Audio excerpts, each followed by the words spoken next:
Comanche twins beg mountain man to enter his shed. That's how this story starts, but it's what's hidden inside that wooden shack that changes everything. Two 13-year-old girls, half frozen and desperate, pound on a hermit's door in the middle of a Colorado blizzard. They don't want his warm cabin or his food. They want his shed. The mountain man has lived alone for 8 years, carrying a secret so heavy it drove him into the wilderness. When the girls whisper about the white man with the bear claw scar who keeps the sacred things safe, his blood runs cold. Inside that shed lies the answer to a mystery that connects a brutal past, hidden treasures, and 2 children whose very existence could destroy him or save his soul. But federal agents are closing in, hunting these twins for reasons that go far beyond what anyone knows. When the shed door finally opens and the mountain man sees what he's been protecting all these years, will the truth set him free or destroy the only chance at redemption he'll ever have? Before we begin, send a quick wave in the comments. Tell me your city, your country, your vibe. It's amazing how stories like this echo across the world. The bitter December wind howled through the Colorado mountains like a wounded animal, rattling the wooden walls of Nathaniel McAllister's remote cabin. Inside, the aging frontiersman sat alone in his wooden chair, the crackling firelight casting dancing shadows across his weathered face. His calloused hands moved methodically over a piece of pine wood, each stroke of his knife precise and purposeful. The whittling kept his hands busy, but more importantly, it kept his mind from wandering to thoughts of Christmas, now just 2 days away. The calendar on his wall showed December 23rd, 1883, though he wished he could ignore the date entirely. A sudden gust rattled the windows with particular fury, making the tin cups on his shelf shiver. Nathaniel paused his whittling, listening to the storm's rage. The temperature had dropped steadily all afternoon, and the blizzard showed no signs of letting up. The pounding that came next was different, desperate fists against his door, barely audible above the wind's shriek. Nathaniel's head snapped up, his knife frozen mid-stroke. Nobody ventured this high into the mountains during winter storms. Nobody sane, at least. The pounding came again, weaker this time. Nathaniel set aside his whittling and rose slowly, his joints protesting the movement. His Winchester rifle stood ready by the door, but something in those feeble knocks told him he wouldn't need it. When he pulled the heavy door open, 2 small figures collapsed inward with the wind, bringing swirls of snow into his cabin. Their buckskin clothing was crusted with ice, their dark hair frozen in matted strands. 2 young girls, he realized with a start, Comanche by their dress, though their features hinted at mixed heritage. "Please, mister," one gasped through chattering teeth, her English halting but clear. "Your shed? We need your shed."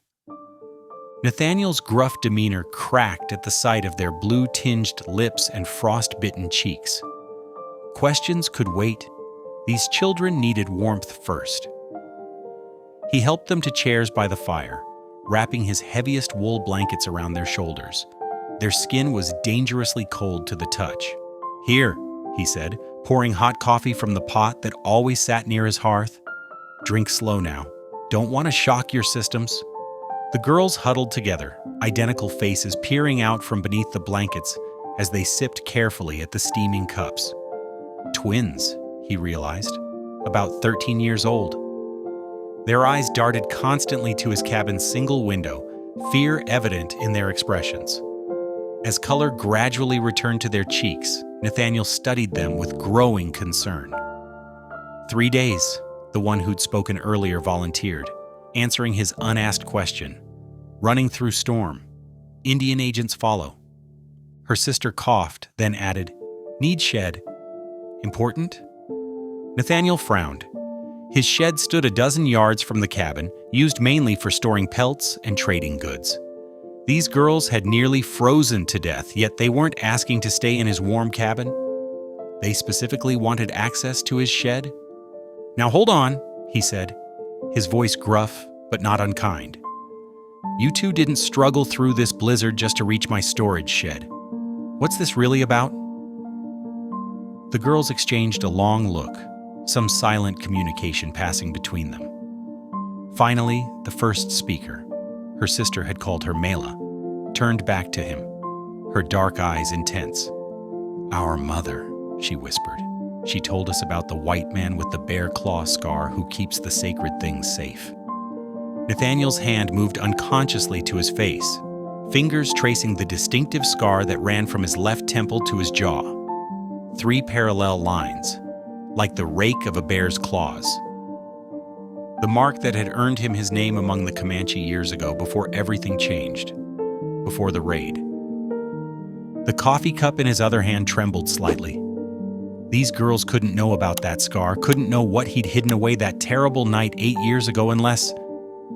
His thoughts raced as he stared at their faces, faces that now struck him as hauntingly familiar.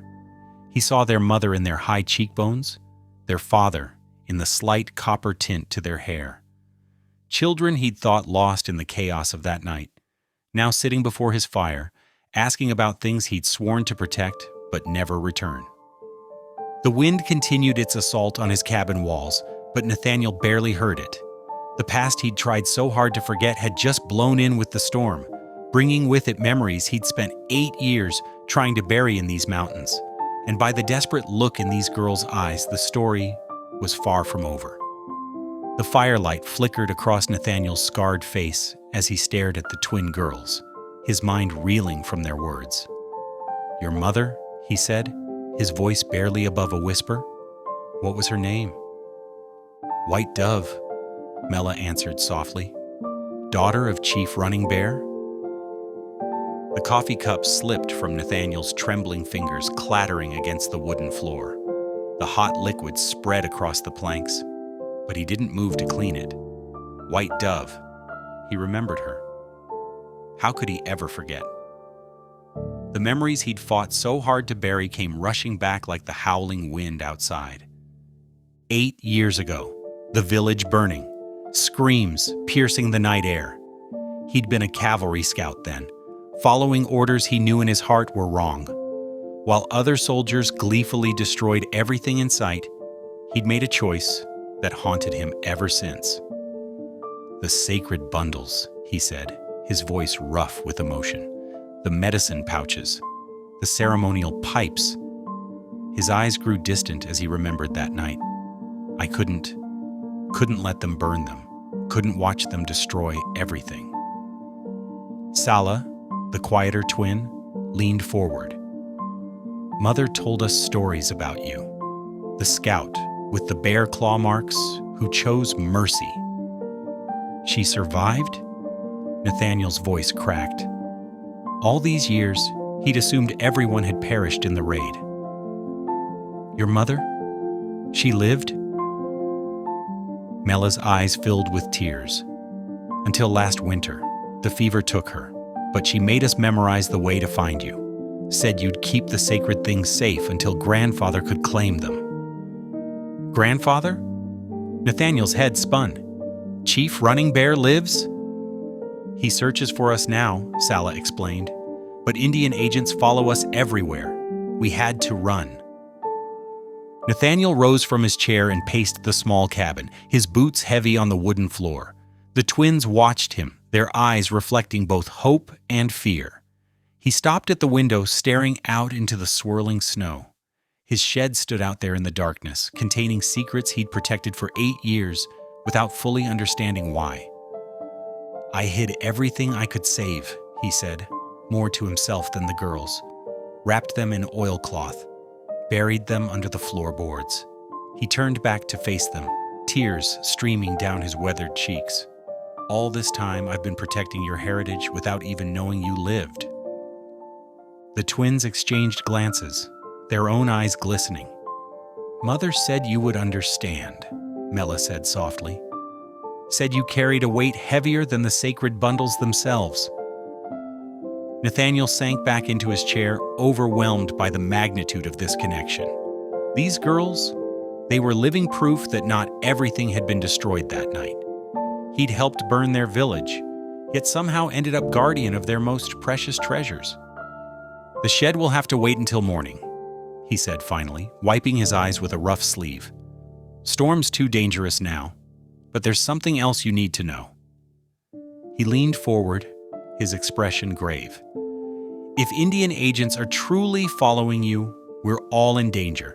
They've been searching for these artifacts for years, claiming they belong in museums, or worse. We know, Sala nodded. That's why we ran through the storm. Better to freeze than let them catch us.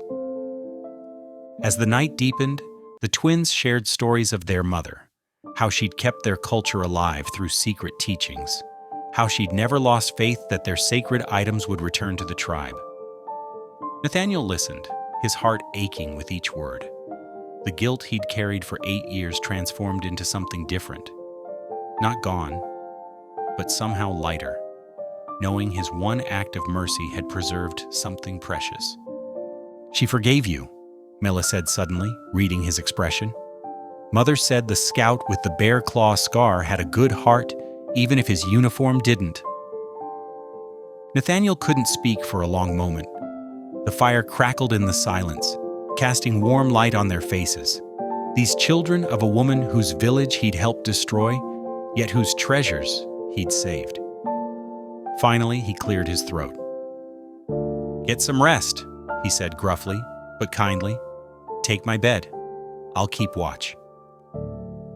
The twins curled up together under the heavy quilts, but sleep didn't come easily to any of them that night. As Nathaniel sat in his chair by the fire, rifle across his lap, he watched these unexpected guests and pondered the strange paths that had led them all here. Outside, the storm raged on, but inside his cabin, something long frozen in Nathaniel's heart had begun to thaw. Dawn painted the snow-covered mountains in shades of pink and gold as Nathaniel led the twins through knee-deep drifts toward his weathered shed. Their breath formed white clouds in the crisp morning air. The storm had passed, leaving behind a pristine blanket of white that stretched as far as the eye could see. Mila and Sala followed close behind him, their borrowed boots crunching in the fresh snow. They'd barely slept, too excited about what morning would bring. Nathaniel's own hands trembled slightly as he approached the heavy wooden door, fumbling with the iron key he'd carried for 8 years. "Wait here," he said gruffly, pushing through the snow that had drifted against the entrance. The door groaned open on frozen hinges. Inside, morning light filtered through gaps in the wooden walls, illuminating dancing dust motes. The familiar smell of leather, wood, and musty canvas filled the space. Nathaniel moved to the back corner, where rough floorboards concealed his long-kept secret. With practiced movements, he pried up the loose planks, revealing a deep cavity beneath. The twins crowded closer, their eyes wide with anticipation. One by one, he lifted out carefully wrapped bundles, each protected by oiled canvas against moisture and time. His rough hands, more accustomed to trapping and survival than preserving treasures, moved with surprising gentleness as he unwrapped the first package. Mela gasped as intricate beadwork caught the morning light. Her trembling fingers reached out to touch the ceremonial dress, its delicate patterns still vibrant after 8 years in hiding. "Grandmother's work," she whispered in awe. "See how she always added 3 white beads here?" She pointed to a distinctive pattern that repeated along the hem. Sala had already unwrapped another bundle, revealing a medicine pouch adorned with porcupine quills and eagle feathers. Both girls began whispering prayers in Comanche, their young voices filling the shed with the language of their ancestors. More treasures emerged from their hiding place. Sacred pipes with intricate carvings telling stories of their people, bundles of sage and sweetgrass still fragrant after all these years, and ceremonial items wrapped with special care. When Nathaniel finally lifted out a war chief's headdress, magnificent even in the dim light, tears streamed freely down the twins' faces. "We thought everything was lost," Sala said, carefully holding up a beaded belt that had belonged to their mother. "These pieces, they're our family's history, our stories." Nathaniel stood back, watching as the girls reverently examined each item. "I couldn't let them burn," he said quietly, his voice rough with emotion. "The other soldiers, they were destroying everything. But these things, the craftsmanship, the love in every stitch, it felt like killing something beautiful." He paused, swallowing hard. "I never knew if anyone survived to claim them." just knew they needed protecting. Mela looked up at him, her dark eyes wise beyond her 13 years. "You have been their guardian," she said solemnly. "Now you must let us thank the spirits properly." She reached into her dress pocket and pulled out a small bundle of sage. The twins moved with practiced grace, speaking softly in Comanche as they performed a brief blessing ceremony. They honored the sacred items, acknowledged the spirits of their ancestors, and gave thanks for the protection these treasures had received. Nathaniel stood respectfully still, watching as sweet-smelling smoke curled through the morning light. For the first time in 8 years, he felt the crushing weight of guilt begin to lift from his shoulders. These precious things hadn't just been collecting dust. They'd been waiting for this moment, for these children, for this restoration of something he'd thought forever broken. The sound of distant hoofbeats shattered the peaceful scene. Nathaniel's head snapped up, his body tensing as he listened intently. The twins froze mid-motion, their eyes wide with fear. Through the gaps in the shed's walls, shadows moved among the trees, riders approaching through the fresh snow. "Quick now," Nathaniel whispered urgently, already moving to rewrap the sacred items. The twins helped with swift, careful movements, each bundle disappearing back into the hidden space beneath the floorboards. Their earlier joy transformed into tense silence as they worked. Just as Nathaniel replaced the last floorboard, the riders became clearly visible through the trees. His heart pounded as he watched their approach through a crack in the shed wall. Morning sunlight glinted off rifles slung across the riders' backs. The crunch of hooves on snow grew louder as 4 riders emerged from the tree line. Their horses' flanks steamed in the cold morning air, breath billowing from both mounts and men. Nathaniel positioned himself between the approaching lawmen and the shed, where the twins huddled behind him. The lead rider, barely old enough to grow a proper beard, wore a shiny deputy marshal's badge that caught the winter sunlight. His 3 companions were rough-looking men, hired guns by the look of them, with rifles slung across their backs. "McAllister," the young deputy called out, reining his horse to a stop. "I'm Deputy Marshal Frank Dobson. We're looking for 2 Indian girls, runaways from the reservation. Tracks led us this way." Nathaniel straightened to his full height, military bearing returning without conscious thought.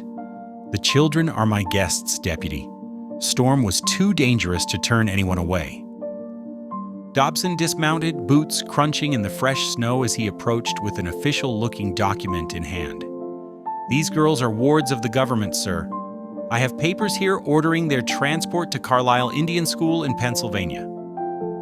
He held out the papers, his manner earnest but inexperienced. "They're to receive proper education and training in civilized ways." Behind Nathaniel, Mela and Sala gripped each other's hands, tears freezing on their cheeks. "Please," Mela whispered, her voice breaking. "Our mother made us promise. We had to come for our sacred things before they send us away." Sala continued, "They kill the Indian to save the man in those schools, cut our hair, beat us if we speak our language. Mother said we must remember who we are first." Nathaniel's jaw clenched as he studied the deputy's papers. Everything looked legal enough, but the girl's words struck deep at his conscience. He'd seen enough of the government's civilizing methods during his cavalry days. "Sir," Dobson said, his patience wearing thin, "don't make this difficult. Hand them over now, or I'll have to arrest you for harboring fugitives." The threat hung in the frigid air. Nathaniel's hands curled into fists at his sides, but his voice remained steady. "Deputy, these mountains are treacherous this time of year. Storms barely passed, and another's likely coming. You want to risk children's lives hauling them cross-country in this weather?" One of Dobson's men spoke up. "He's right about the weather, Marshal. My bones are saying another storm's brewing." Nathaniel pressed his advantage. "The girls are warm and safe here. They'll stay as my guests until the weather breaks and travel's safer. That's not negotiable." His hand rested casually near his holstered pistol. Not a threat, but a reminder that he wasn't a helpless hermit. Deputy Dobson shifted uncomfortably. glancing between Nathaniel's stern face and his armed companions. The young lawman clearly hadn't expected such firm resistance from a mountain recluse. The law says nothing about freezing children to death, Nathaniel cut in. You can make camp in the lee of my barn until conditions improve. I'll even share my coffee, but those girls aren't traveling today. The deputy's shoulders sagged slightly as he recognized the wisdom in Nathaniel's words. His enthusiasm for the job warred with common sense and basic humanity. Finally, he nodded. 2 days, McAllister. If the weather clears, we ride for Pennsylvania. As the lawmen led their horses toward the barn, Nathaniel felt small hands grip his coat. He looked down to find both twins staring up at him with desperate hope in their eyes. Something shifted in his heart, like ice breaking up on a spring river. For 8 years, he'd hidden from the world, punishing himself with solitude. Now, watching these brave children who'd risked everything to preserve their heritage, he knew he couldn't stay neutral any longer. The deputy and his men began setting up their camp, spreading canvas tarps against the barn's wall to create crude shelter. Nathaniel watched them work while snow clouds gathered on the horizon. He just placed himself between the law and these children, choosing involvement over his carefully maintained isolation. The weight of that decision settled over him, not as a burden, but as a kind of peace. For the first time in 8 years, he was doing more than just preserving sacred objects. He was protecting the living heritage they represented. The fire crackled in Nathaniel's stone hearth, casting dancing shadows across the cabin's weathered walls. Outside, the winter wind howled, but inside, warmth and the aroma of coffee created an unexpected sanctuary. Deputy Dobson and his men remained huddled in their makeshift camp by the barn, leaving Nathaniel and the twins to share this Christmas Eve in relative peace. Mela sat cross-legged on a bearskin rug, her dark eyes reflecting the firelight as she stirred a pot of beans. Sala leaned against a rough-hewn chair, carefully unfolding worn papers from a leather pouch she kept close. These are Father's documents, Sala explained, smoothing the creases with gentle fingers. Legal papers for the mining claims he registered. He taught us to understand every word, said knowledge was power. Nathaniel settled into his chair, watching the twins with growing curiosity. Your father taught you to read?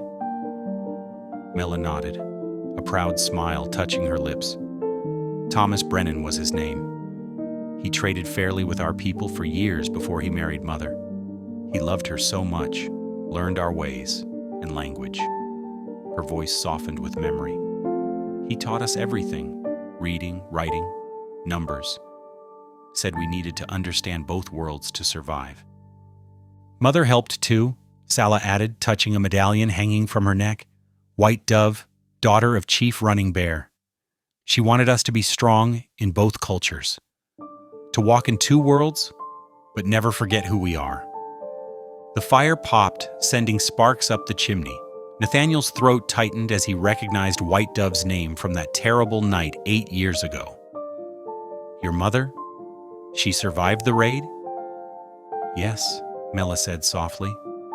She told us about you, the sacred keeper with the bear claw scar. Said you showed mercy when others wanted destruction. Nathaniel's scarred face twisted with remembered pain.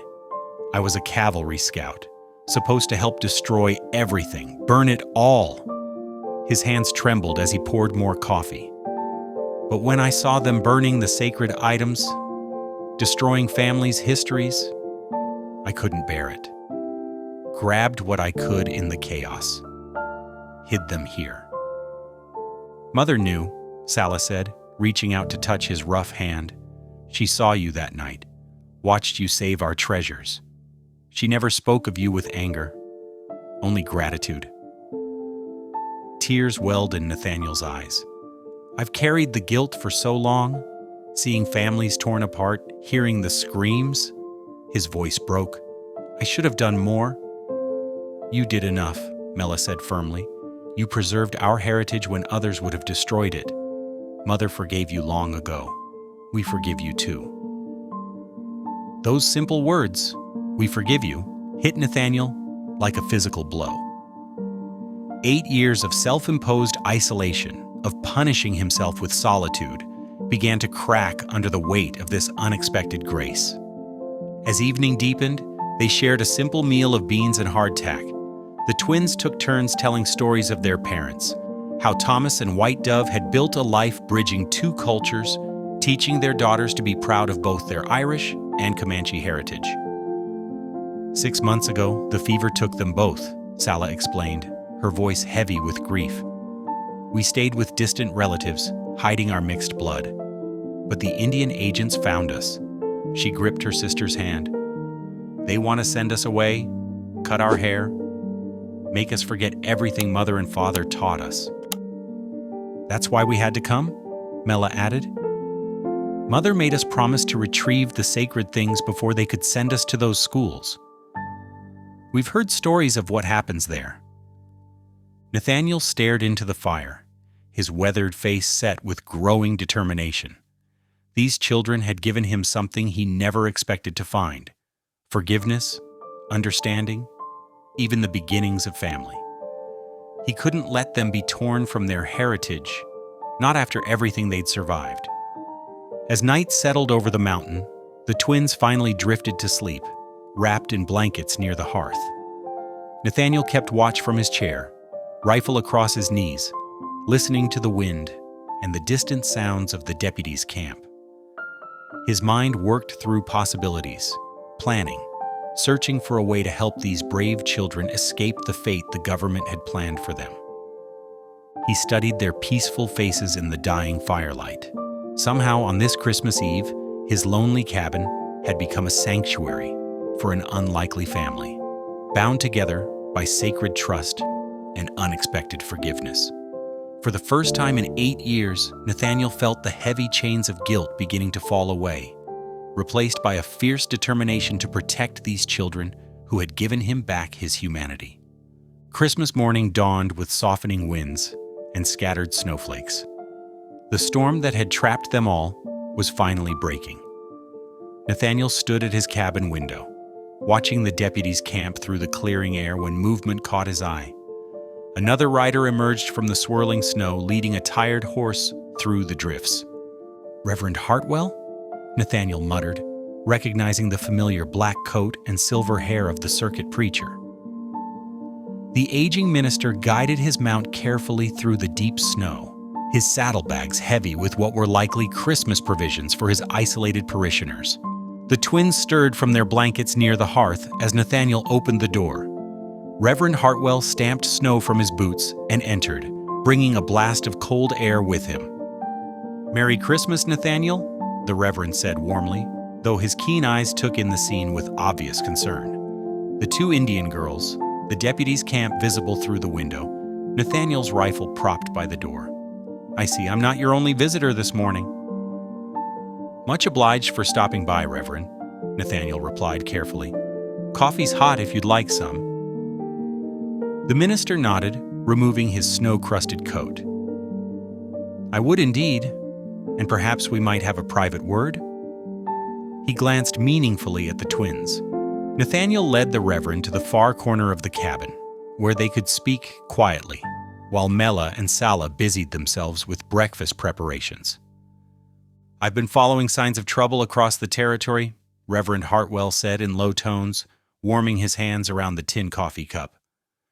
"Strange patterns in how certain Indian children are being gathered up, not random collections for the schools, targeted hunts for specific families."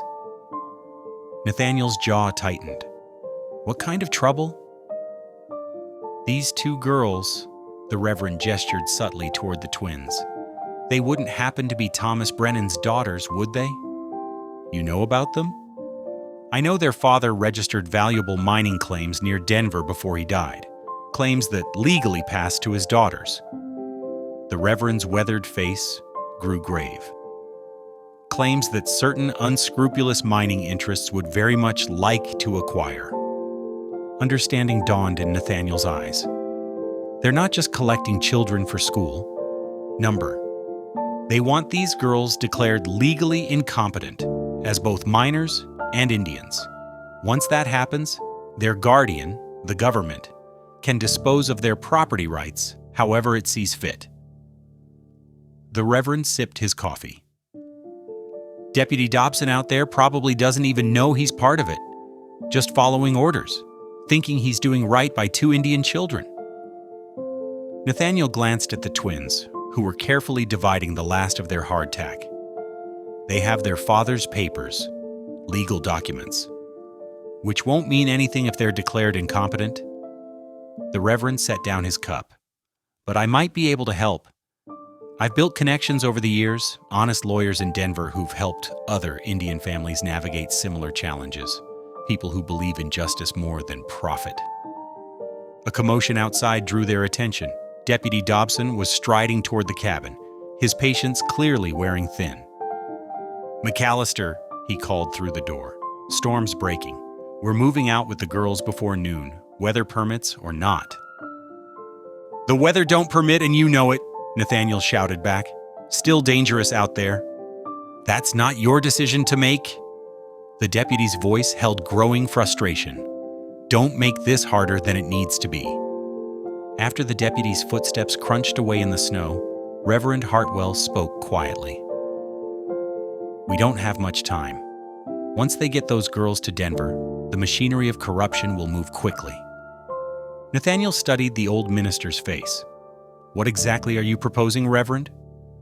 "I have a plan, but we'll need to act before the weather clears completely." The Reverend's eyes held a surprising glint of steel beneath his gentle demeanor. "These children deserve justice, Nathaniel. Their father was a good man who followed every law, paid every fee to ensure his daughter's future. I won't stand by and watch greed steal their birthright." Nathaniel looked again at the twins, at their brave faces and proud bearing, at the strength they'd shown in protecting their heritage. He thought of their mother's forgiveness, their father's foresight, and the sacred trust he'd been protecting all these years. "Neither will I, Reverend," he said firmly. "Neither will I." The 2 men bent their heads together, speaking in low voices as they formed their plans, while outside the storm continued its slow retreat from the mountain. Reverend Hartwell settled into a rickety chair by the fire, appearing to anyone watching through the windows as nothing more than a minister paying a Christmas visit. But his voice was urgent and low as he spoke with Nathaniel and the twins. "The courthouse in Denver will be our best chance," the Reverend explained, spreading a worn map across his knees. "I have friends there, good people, who will help establish your legal rights to the mining claims before the federal authorities can intervene." Mela and Sala huddled close, their dark eyes studying the map intently. Nathaniel marveled at their quick understanding as they traced possible routes with careful fingers.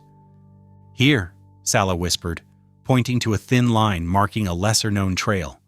"Father showed us this path once. It follows the creek before crossing near the old trading post." Nathaniel nodded approvingly. "Smart girl. That route stays hidden in the trees, away from the main roads where other agents might be waiting." He traced another line with his weathered finger. "We can connect it to the Hunter's Trail here, then follow the ridge line east." 3 days to reach Denver, the Reverend calculated. "I'll ride ahead today and alert my lawyer contacts. We'll have the paperwork ready when you arrive." He folded the map carefully. "But first, we need to get you away from the deputy and his men." Nathaniel glanced out the window at the afternoon sun breaking through clearing skies. "They'll be cold and hungry by now, having spent Christmas Day in the snow." A plan began forming in his mind. Might be Christian charity to invite them in for a proper Christmas meal? The Reverend's eyes twinkled with understanding. Indeed it would, and while they warmed themselves, "We can slip away with the sacred things," Mela finished quietly, catching on to the strategy. They spent the next hour in careful preparation. The twins wrapped their rescued artifacts in blankets, securing them for travel. Nathaniel gathered supplies and readied 3 horses behind the barn, hidden from view of the deputy's camp. The Reverend helped organize their provisions, all while maintaining casual conversation at normal volume for any listening ears outside. As evening approached and shadows lengthened across the snow, Nathaniel stepped onto his porch. "Deputy Dobson," he called out. No man should spend Christmas Day in the cold. Come warm yourselves and share what food we have." The deputy and his men exchanged suspicious glances, but the promise of warmth and food proved too tempting to resist. Soon they were crowded around Nathaniel's fire, hands wrapped around cups of coffee, while beans and the last of his salted pork warmed in the cooking pot. "Mighty Christian of you, McAllister," Deputy Dobson said, though his eyes remained watchful. "Christmas is a time for hospitality," Reverend Hartwell replied smoothly, commanding attention with his presence, while Mela and Sala moved quietly in the background. "Perhaps I could share a Christmas message while we wait for the food?" The Reverend's strong voice filled the cabin with familiar Bible verses about peace and goodwill. The deputy's men relaxed gradually, drawn into the comfort of warm food and holiday traditions. None noticed when the twins slipped out the back door, carrying their precious bundles through the deepening dusk. An hour later, after serving his guests and listening to the Reverend's stories, Nathaniel stood and stretched. "Better check on the horses before full dark," he announced casually. "Make sure they're sheltered from the wind." Outside, the moon had risen full and bright over the snow-covered landscape. Nathaniel moved quickly to where the twins waited with the horses, already mounted and ready. Without a word, he swung into his saddle, and they rode into the forest as silently as shadows. The moonlight filtered through snow-laden branches, casting blue-white patterns across their path. They rode single file, following Nathaniel's lead as he guided them along hidden trails and secret ways he'd learned in his years of isolation. The twins proved to be skilled riders, keeping their seats surely even in the challenging terrain. Behind them, warm lights still glowed from the cabin windows where the deputy's men remained unaware of their absence, comfortable in the Reverend's engaging company. By the time morning revealed their escape, Nathaniel and the twins would be far beyond easy pursuit. As they rode through the hushed winter forest, Nathaniel felt a profound sense of rightness settle over him. After 8 years of hiding from his past, he was finally taking action to protect these children and their heritage. The sacred artifacts rode safely wrapped behind their saddles, and ahead lay the promise of justice in Denver. The snow-covered path stretched before them beneath the Christmas moon, leading them toward hope and redemption. The morning after Christmas dawned bitter cold, as Nathaniel led the twins through snow-covered mountain passes. Their horses' breath came in great white clouds, hooves breaking through crusty drifts that sometimes reached their bellies. Nathaniel kept them to the old hunting trails he remembered from his scouting days, paths that wound through dense evergreens and stayed hidden from main routes. "Keep close," he called back softly. "Storms brewing to the west." Mela and Sala rode steadily behind him, showing remarkable endurance despite the harsh conditions. They'd wrapped their precious artifacts in oilcloth and furs, secured tightly to their saddles. Though young, they handled their mounts with the natural skill of children raised on horseback. By midday, heavy gray clouds rolled in, bringing stinging snow and cutting wind. The horses struggled more with each step, and Nathaniel noticed Mela starting to slump in her saddle. "There's an old line shack about 2 miles ahead," he said, pointing through the swirling snow. "We'll wait out the worst there." The abandoned shelter appeared as a dark shape in the whiteness, a simple one-room cabin used by cattle drivers in better weather. Nathaniel helped the twins dismount, noting how Mela's hands trembled as she gripped his arm. Inside, the shack was cold but sound, its roof and walls keeping out the howling wind. While Sala tended to the horses in the lean-to, Nathaniel got Mela settled on a narrow bunk. Her face was flushed, eyes too bright. "You've got fever coming on?" he said, pressing a weathered hand to her forehead. "From being out in that blizzard before reaching my cabin?" He dug through his saddlebags for the basic medicines he carried: willow bark for fever, dried herbs for tea. Sala returned and hovered anxiously by her sister's side. "She needs rest," Nathaniel explained, brewing the willow bark tea in a tin cup. "We'll stay until the fever breaks." As the storm raged outside, they made the best of their forced delay. Sala kept watch by the single window while Nathaniel tended to Mela. Between doses of medicine, the twins began teaching him simple Comanche words. Ura, Mela said weakly, pointing to fire. And that's ta, snow. Ura, Nathaniel repeated carefully. Ta. The familiar sounds brought back memories of his scouting days, but now they felt like bridges rather than barriers. In return, he shared survival skills he'd learned over years in the wilderness. How to read weather and cloud patterns, find dry tinder in wet forests, track game through deep snow. The twins listened intently, especially to things their mother hadn't had chance to teach them. Father wanted us to succeed in both worlds, Sala explained as evening drew in. That's why the mining claims were so important to him. He said we could live as successful landowners while keeping our Comanche ways. Mela nodded from her bunk, her fever finally starting to ease. The land near Denver has silver deposits. Father said it could secure our future. Let us choose our own path. A good dream, Nathaniel said softly. Your father was a wise man. They spent 2 days in the line shack while Mela recovered and the storm passed. On the morning of the third day, they set out again under clearing skies. The winter sun glinted off pristine snow as they descended toward lower elevations, following valleys that would lead them to Denver. By late afternoon, they caught their first glimpse of the city, a sprawl of buildings with smoke rising from countless chimneys into the cold air. Nathaniel held up his hand, stopping them while still hidden in the tree line. A freight wagon was approaching on the trail below. Nathaniel spoke briefly with the driver, who proved friendly enough to share news from town. You folks best be careful heading in, the teamster warned. Deputy Dobson sent word ahead about some Indian children and a mountain man who took them. Federal marshals are watching all the main roads into the city. Nathaniel thanked him and returned to the twins, his expression grave. They've escalated it now. Federal marshals won't be as easily put off as the deputy. Sala's jaw set with determination as she looked toward Denver. We've come too far to turn back. That we have, Nathaniel agreed, studying the city's sprawl thoughtfully. That we have. The morning sun cast long shadows across Denver's muddy streets as Nathaniel and the twins rode into town.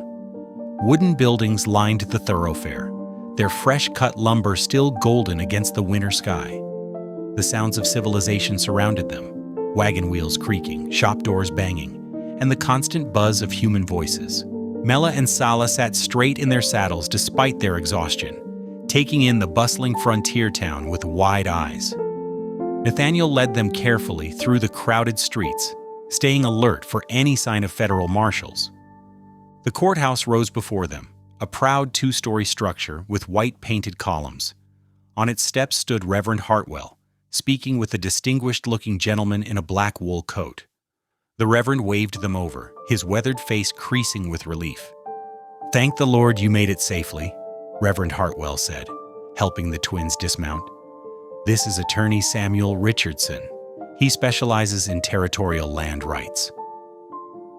Richardson stepped forward, extending his hand first to the girls, then to Nathaniel. Let's get you inside where it's warm. I'm very interested in reviewing those papers of yours. In Richardson's office, wood smoke from the pot-bellied stove mixed with the scent of leather-bound law books.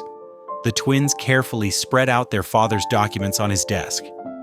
Richardson adjusted his spectacles, examining each page with methodical care. These are completely legitimate, he announced after several minutes. Thomas Brennan filed all the proper claims. The silver deposits alone make this land extremely valuable. He looked up at the twins. Your father was very thorough in protecting your interests. Sala squeezed her sister's hand. Can you help us keep the land? I'm filing papers immediately to establish your legal rights, Richardson said, already reaching for fresh documents. We'll request an emergency hearing before the territorial judges.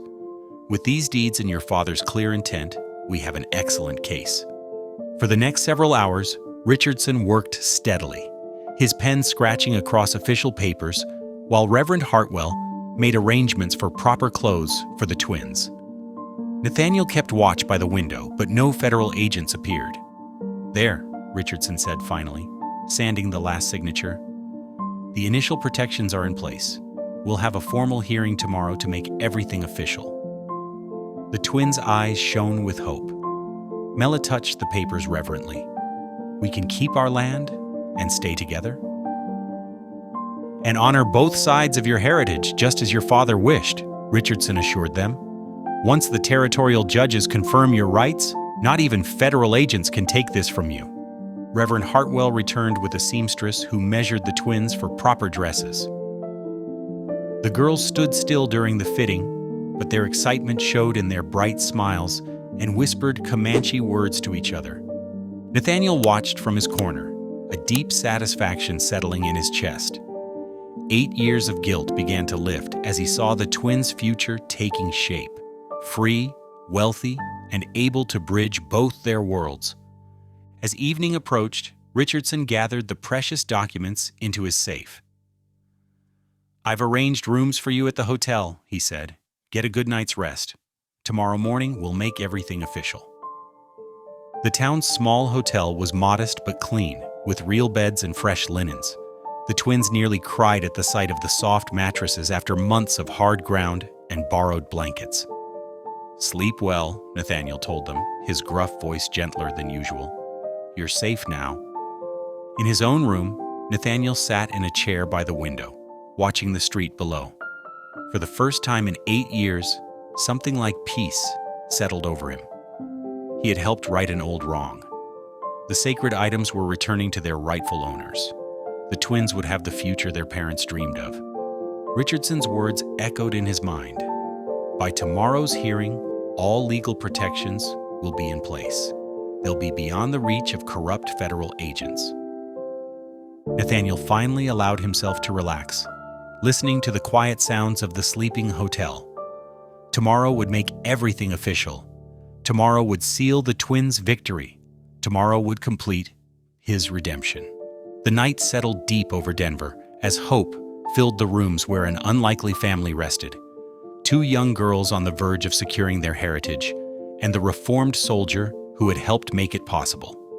The morning sun barely pierced Denver's winter clouds as Nathaniel escorted Mela and Sala up the courthouse steps. The twins wore their new dresses, their dark hair neatly braided, looking every bit the proper young ladies their father had raised them to be. Attorney Richardson waited at the top of the stairs, his briefcase bulging with their precious documents. "The territorial judges are ready," Richardson said, ushering them inside.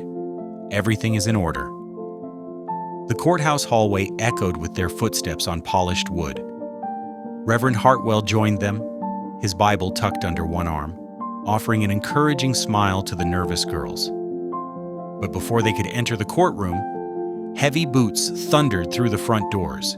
6 United States Marshals in dark uniforms strode in, led by 2 men in expensive suits. The officials carried multiple documents bearing federal seals. "These proceedings are suspended," announced the taller official, his voice cutting through the quiet hall. He pulled out a thick sheaf of papers. "By federal authority, we are here to take custody of 2 dangerous Indian runaways, Mela and Sala Brennan." Richardson stepped forward, clutching his briefcase. "These children have legitimate territorial claims. We have documentation of their fathers." "Territorial presumption," sneered the second official, snatching Richardson's papers and tossing them aside. "Federal authority supersedes all local arrangements. These girls will be transported immediately to the military-supervised Indian training school in Oklahoma Territory." The twins pressed close to Nathaniel, trembling. Mela whispered something in Comanche to her sister as 2 marshals approached with rope to bind their hands. "You can't do this," Nathaniel growled, his hand instinctively moving to where his cavalry pistol used to ride. "They're innocent children with legal rights to their land." The first official smiled coldly. "Step aside, sir, or face arrest for interfering with federal law. We've been warned about you." The Indian sympathizer who harbored these runaways? More marshals entered, carrying the twins' sacred bundles from Richardson's office. "Contraband items, declared the second official, roughly unwrapping the carefully preserved artifacts. These encourage savage behavior and resistance to civilization. They'll be confiscated. No, Sala cried out, as a marshal handled their grandmother's beaded medicine pouch. Those are sacred. Reverend Hartwell tried to intervene. Gentlemen, surely we can discuss this reasonably. These items have profound spiritual significance. Religion is precisely the problem, the first official cut him off. These children require proper Christian education, not primitive superstition. A heavy prison wagon rattled up outside, its barred windows stark against the winter sky. The marshals began leading the bound twins toward it, while others carelessly tossed their sacred items into sacks. Nathaniel's fists clenched as he watched the children being loaded into the wagon like criminals. His bear claw scar stood out white against his flushed face as rage and helplessness warred within him. "Uncle Nathaniel," Sala called through the bars as the wagon began to move. "Don't forget us." Mela pressed her face to the iron grating. "Remember your promise?" The wagon rolled down the muddy street toward the Oklahoma Trail, taking with it not just the twins, but all their hopes for justice and heritage. The corrupt officials followed in a fine carriage, carrying the confiscated sacred items away from their rightful guardians. Nathaniel stood rooted in the mud, his shoulders slumped in defeat. Beside him, Richardson gathered his scattered papers while Reverend Hartwell murmured prayers. All their careful plans, all their legal preparations, had crumbled before the crushing weight of federal authority wielded by greedy men. The morning sun disappeared behind heavy clouds as the wagon carrying Mela and Sala vanished into the distance. In its wake, 3 men remained on the street: a broken soldier who had failed to protect 2 children, a minister whose faith in justice had been shaken, and a lawyer whose territorial laws proved worthless against corrupt federal power. Snow began to fall, settling on Nathaniel's shoulders like the weight of yet another failure. 8 years of guilt had almost been redeemed, only to be replaced by fresh shame. He had promised to protect them, and once again he had been forced to watch helplessly as innocent lives were destroyed by men hiding behind authority and law. The journey back to his mountain cabin felt longer than any trail Nathaniel had ever ridden. Each hoofbeat echoed the twins' cries. Each mile marked another failure. Reverend Hartwell followed close behind, his concerned gaze boring into Nathaniel's rigid back. The winter wind cut through Nathaniel's coat, but he barely felt it.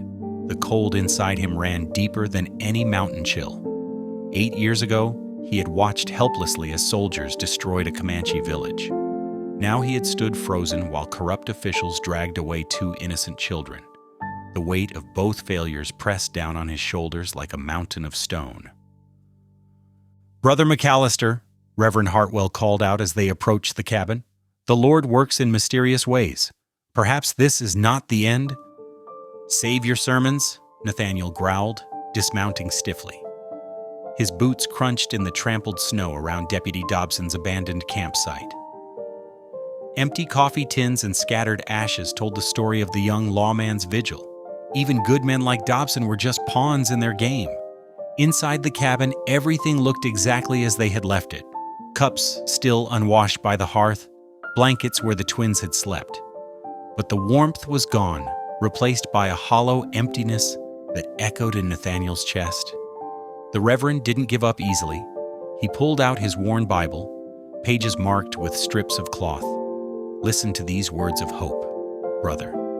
Though your sins be as scarlet, they shall be as white as snow." Nathaniel stared into the cold fireplace.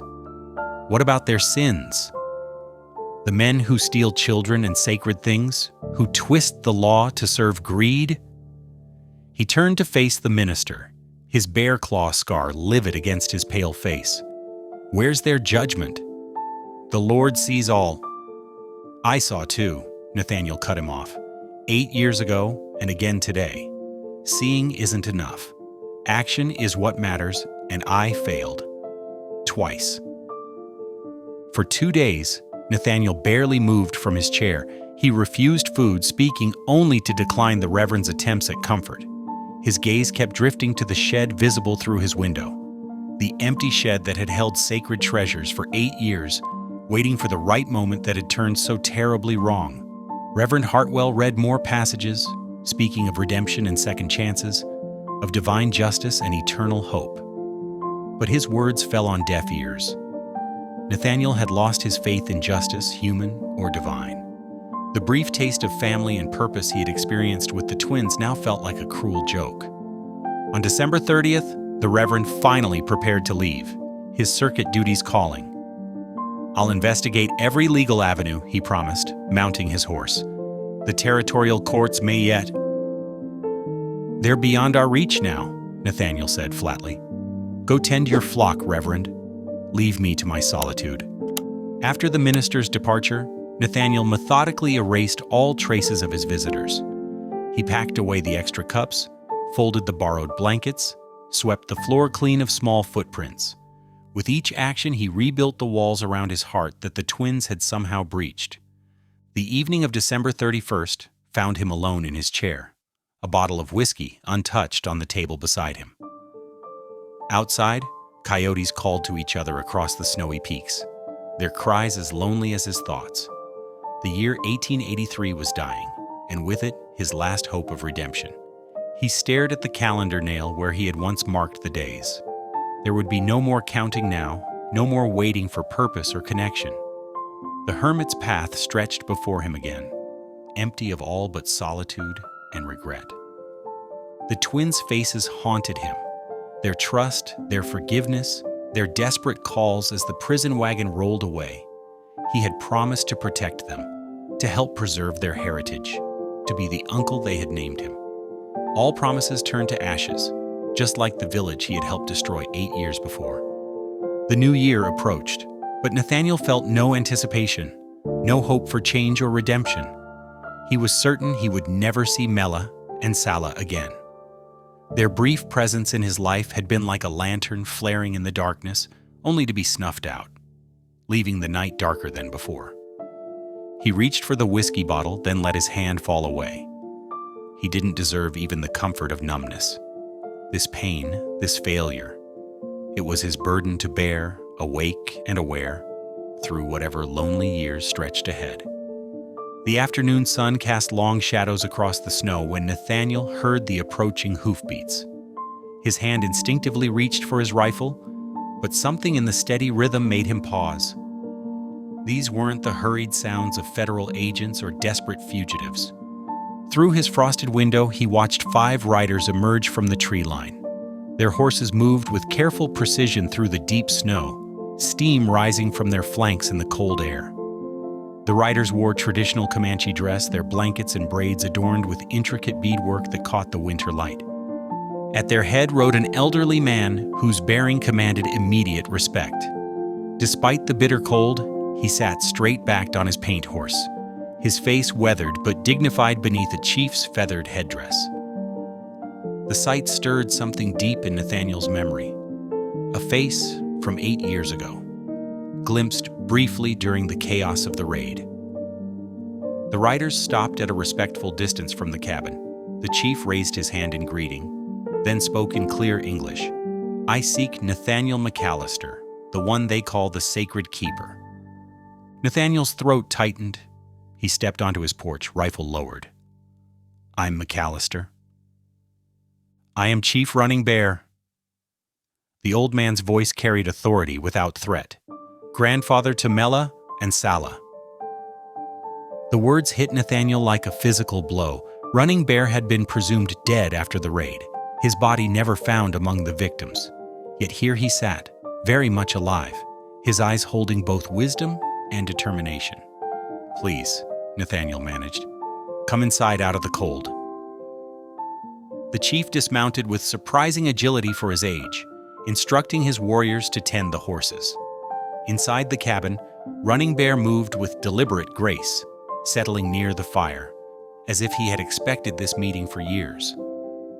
"Many believed me dead," the chief said, accepting a cup of coffee. "It served my purpose to let them think so. I have spent these months following my granddaughter's trail through trader networks and territorial records. From within his blanket, Running Bear produced a leather portfolio filled with legal documents. Your Reverend Hartwell's lawyer friends are more clever than the mining men expected. These papers prove the federal agents acted without proper authority. They exceeded their jurisdiction. Nathaniel studied the documents with trembling hands. But how did you find me? A gentle smile crossed the chief's weathered face.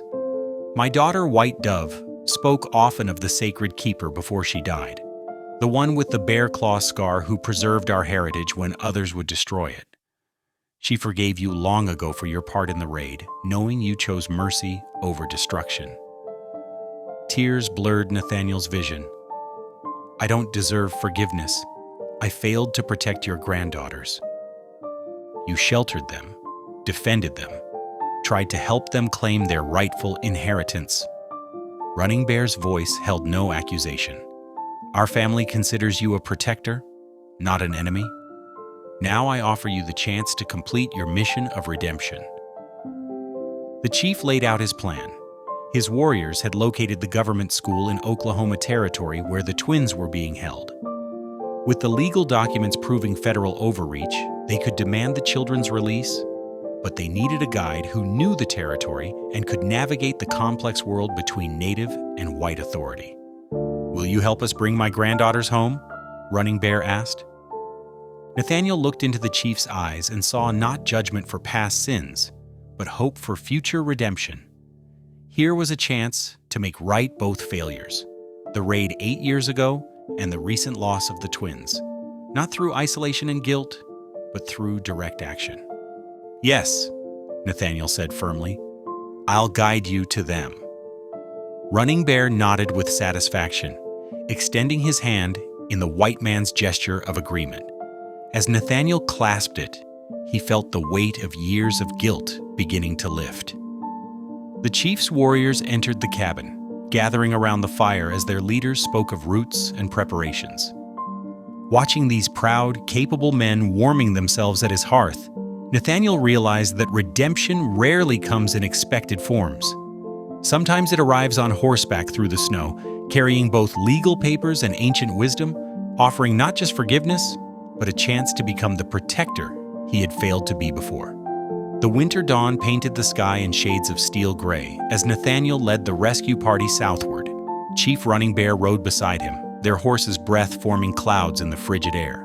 3 experienced Comanche warriors followed, their faces set with determination beneath their wool blankets. Nathaniel's military experience proved invaluable as they tracked the federal transport. They'll stick to established routes, he explained, pointing to his crude map drawn in the snow during their brief rest stops. The wagon's heavy, and they'll need regular stops for the horses. Most importantly, they'll have to cross the Arkansas River before reaching Oklahoma Territory.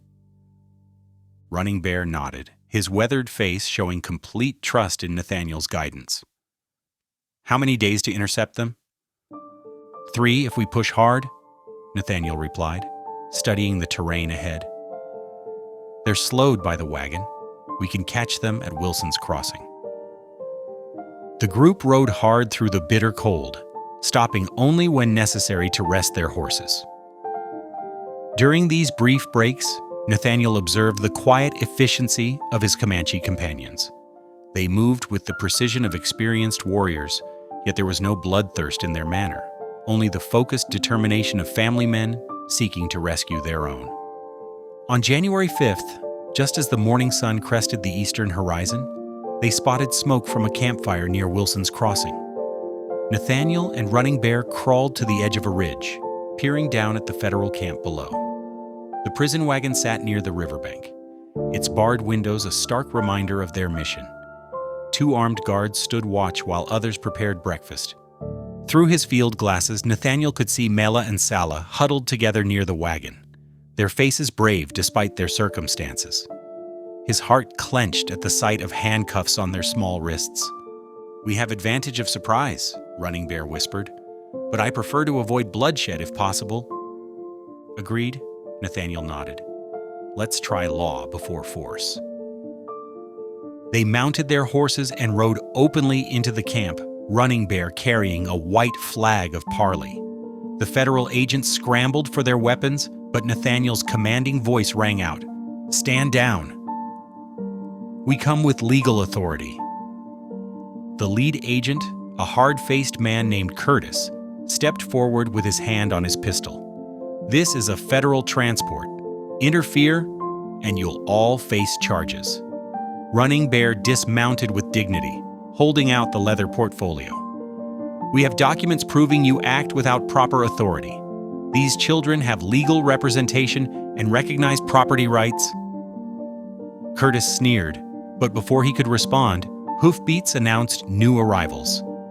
3 U.S. Marshals rode into the camp, led by a familiar face, Deputy Marshal Frank Dobson, now understanding the full scope of corruption he'd unwittingly served.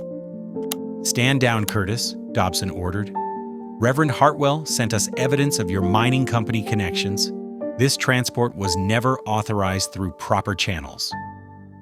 The twins' faces lit up with hope as Nathaniel dismounted and approached the wagon. Curtis made one last attempt at resistance, drawing his pistol, but found himself facing not only the marshals, but 3 steady Comanche warriors whose arrows were already nocked. "It's over," Nathaniel said quietly. "The mining conspiracy is exposed. Do you really want to add armed resistance to your charges?" Curtis's shoulders slumped in defeat. Deputy Dobson quickly had him and his men disarmed and in custody, reading out a list of charges that included corruption, kidnapping, and conspiracy with mining interests. Nathaniel unlocked the wagon door while Running Bear removed the twins' handcuffs. Mela and Sala burst into tears of joy, embracing their grandfather before turning to throw their arms around Nathaniel. "Uncle Nathaniel," they cried together, "we knew you'd come." The simple title, Uncle, struck him deeply. These children he'd once helped make homeless now claimed him as family. Their forgiveness, freely given, washed away years of guilt. As the marshals secured the prisoners and recovered the confiscated artifacts, Deputy Dobson approached Nathaniel. "I owe you an apology," he said honestly. "I should have listened to your concerns back at the cabin." "You made it right in the end," Nathaniel replied, watching as Running Bear carefully unwrapped the sacred bundles, checking that everything was intact. The group made camp that evening on a sheltered ridge above the river. The twins sat close to their grandfather, listening intently as he spoke of their mother's bravery and their father's honor. The sacred artifacts were laid out with reverence, each piece a testament to their heritage preserved through Nathaniel's long vigil. As the fire crackled and the first stars appeared, Running Bear gestured for Nathaniel to join their small circle. The old chief's eyes held both wisdom and warmth as he spoke. 8 years ago, you chose mercy over destruction," he said. "You preserved our sacred things when others would have destroyed them. You protected my granddaughters when they were in need. Now I ask you to become part of our family in truth, not just in spirit." Nathaniel looked at the faces around the fire, the dignified chief offering forgiveness, the brave twins who called him uncle, the loyal warriors who had accepted him without question. Here was the redemption he'd never dared hope for, not through isolation, but through belonging. "I would be honored," he answered softly. Mela and Sala hugged him again as Running Bear began a quiet prayer of blessing in Comanche. The stars wheeled overhead as the fire burned low, and Nathaniel felt the last walls around his heart crumble away. Tomorrow they would begin the journey back to Colorado, not as fugitives, but as family. The lonely hermit's cabin would be lonely no more. The June sunlight painted long shadows across the front porch of the new ranch house outside Denver. Chief Running Bear sat in a handcrafted rocking chair, contentment etched on his weathered face, as he watched his unlikely family at work in the yard below. Nathaniel McAllister stood beside a wooden sawhorse, showing 13-year-old Mela how to properly angle a draw knife while shaping a chair leg. Her sister Sala sat nearby, sketching traditional Comanche designs that would later be carved into the finished piece. The twins had grown stronger and taller in the 6 months since their rescue, their faces glowing with health and happiness. "Like this, Uncle Nathaniel?" Mela asked, making careful strokes with the tool. "That's just right," he answered, his once gruff voice now gentle with affection. Steady and smooth, let the blade do the work. How do you say woodworker in Comanche? Sala looked up from her sketching. Nathaniel's pronunciation was still awkward but improving. The twins giggled at his attempt, then corrected him with patient affection. From the porch, Running Bear smiled at their easy interaction. The old chief visited regularly, watching with approval as three cultures wove together in this peaceful place. Inside the ranch house's main room, sacred artifacts were displayed with reverence in specially built cases. Medicine bundles, beadwork, and ceremonial dress shared space with photographs of Thomas and White Dove Brennan, the twins' parents. Their father's mining deed hung beside their mother's traditional artwork, a visual testament to their dual heritage. The claims had indeed brought wealth, but the twins managed it wisely beyond their years. Their new school already had 20 students, both native and white children, learning together about frontier skills and indigenous wisdom. Nathaniel helped other displaced Indian families navigate the territorial courts, using the network of allies they'd built during their own struggle. Reverend Hartwell, Attorney Richardson, and even Deputy Marshal Dobson all played their parts. The old shed behind Nathaniel's former hermit cabin had been dismantled, its weathered boards repurposed into this new workshop where he taught traditional crafts. Here, Irish woodworking techniques merged with Comanche aesthetics, creating unique pieces that told stories of cultural harmony. Each chair, table, and cradle they crafted carried meaning beyond mere function. Nathaniel touched the bear claw scar on his face, once a mark of shame, but now a badge of honor since his adoption ceremony. The tribe had named him Sacred Keeper in recognition of his long vigil over their heritage, but the true treasure was the family he'd found. Tears welled in his eyes, not the bitter tears of guilt he'd shed that Christmas Eve, but pure joy at belonging at last. The sun dipped toward the mountains as the family gathered for their evening meal, sharing stories in English and Comanche, while crickets began their evening song. Tomorrow would bring more students, more families seeking help, more furniture to craft, but tonight, in this moment, past and future met in perfect peace. Thanks for spending a moment here with me. If this story touched you, let's keep this connection going. Hit subscribe, and I'll see you in the next one.